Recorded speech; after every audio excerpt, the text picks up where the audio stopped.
ధరించుకోవాలి. విశ్వాసంతో, వాక్యం అనే ఖడ్గంతో మనం పోరాడాలి, జయించాలి.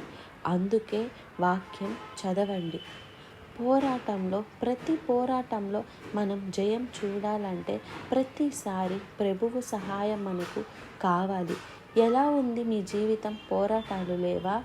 రకరకాల పోరాటాలు. మనుషులతో పోరాటం ఏంటండి, కుటుంబంలో పోరాటం, జాబ్లో పోరాటం, ఎక్కడ చూసినా ఇవాళ పోరాటం, ఆరాటం ఎక్కువైపోయింది.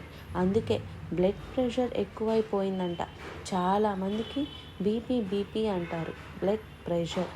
నాకు బ్లడ్ ప్రెషర్ అండి అంటే ఎప్పుడొచ్చిందండి అని అడిగితే, కాదండి, నాకు భార్య పోరు అన్నాడు ఒక ఆయన.